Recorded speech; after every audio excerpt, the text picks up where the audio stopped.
Amara, a skilled wedding planner, is hired to organize a lavish ceremony at an old countryside mansion. Strange whispers, ghostly visions, and the bride's eerie behavior unsettle her. On the wedding day, the bride vanishes in a flash of darkness, leaving only a blood-stained veil. Searching for answers, Amara discovers portraits showing the same groom marrying different brides across centuries. The truth is horrifying. Adrian, the groom, is immortal, feeding the mansion with brides. Surrounded by ghostly brides, Amara realizes she is the next victim as the doors lock and Adrian whispers, "Now it's your turn, wedding planner."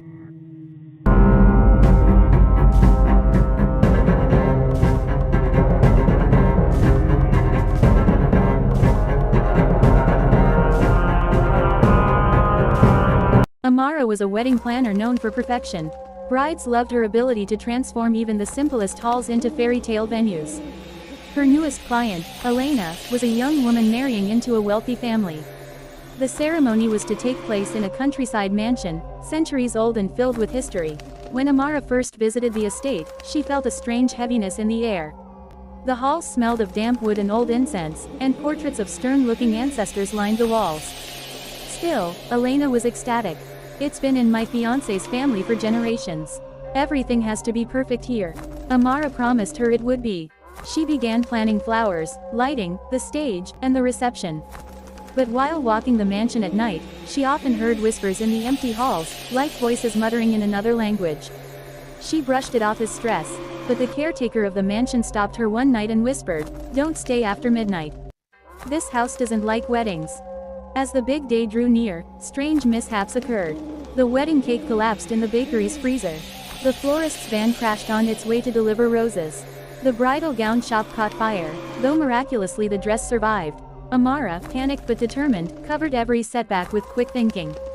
But Elena began to look pale and tired, complaining of nightmares. "She says the house calls her name at night," Elena's mother whispered. "She walks in her sleep now. We keep finding her near the locked basement door." Amara grew uneasy. She inspected the basement, but the caretaker quickly stopped her. His voice shook as he said, "The first wedding here ended in blood. The bride disappeared before the vows. They never found her body."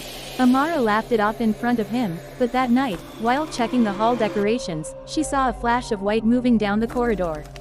She followed, only to see Elena, standing in her gown, eyes closed, whispering, "I don't want to go, please," before vanishing into the dark hallway.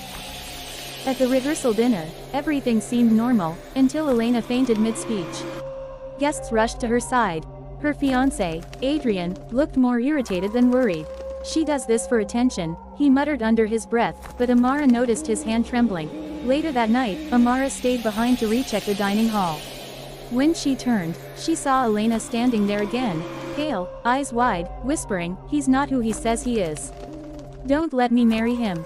Before Amara could respond, the lights flickered, and Elena's reflection in the grand mirror twisted into something skeletal, her bridal gown dripping red as though soaked in blood. Then, she was gone. Amara nearly quit then, but her contract bound her tightly. She needed the money, and walking away would ruin her reputation. Still, the words haunted her. "He's not who he says he is." The ceremony began beautifully. Guests were dazzled by chandeliers, violins, and roses that filled the air with sweetness. Elena walked down the aisle, looking beautiful yet eerily distant, like she was sleepwalking. As the vows began, Amara noticed the candles flickering wildly despite no draft. Guests began whispering nervously. Then, as Adrian took Elena's hand, the entire hall plunged into darkness. Screams erupted. When the lights flickered back, Elena was gone. The aisle lay empty except for her veil, torn and soaked with something dark. Chaos spread through the mansion. Guests ran, servants cried out, and Adrian stood still, his face pale, muttering something Amara couldn't hear. Then the caretaker appeared at Amara's side, gripping her arm. "It's happening again. The house has claimed another bride." Police searched the estate. No trace of Elena was found. Adrian wept in front of reporters, but something in his performance felt rehearsed. That night, long after everyone had gone, Amara stayed to collect her things. Alone in the grand hall, she studied the portraits again. One painting made her freeze. It was of a wedding, painted in the 1800s. The bride in the painting looked exactly like Elena. The groom looked exactly like Adrian. Her hands trembled as she moved to the next painting. Another wedding, another bride who looked different, but a groom who looked the same. Always Adrian's face. A cold realization sank into Amara's chest. Adrian hadn't lost his bride. He had been taking them, again and again, through centuries. The house was his hunting ground. Behind her, a voice whispered softly, "You planned it perfectly." "Thank you." She turned. Adrian stood in the shadows, smiling faintly, his eyes glowing faintly unnatural.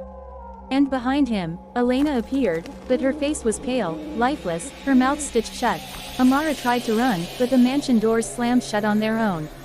The candles flared to life, illuminating the hall filled with ghostly brides, all in white, staring at her. Adrian whispered, "Now it's your turn, wedding planner." The house went dark.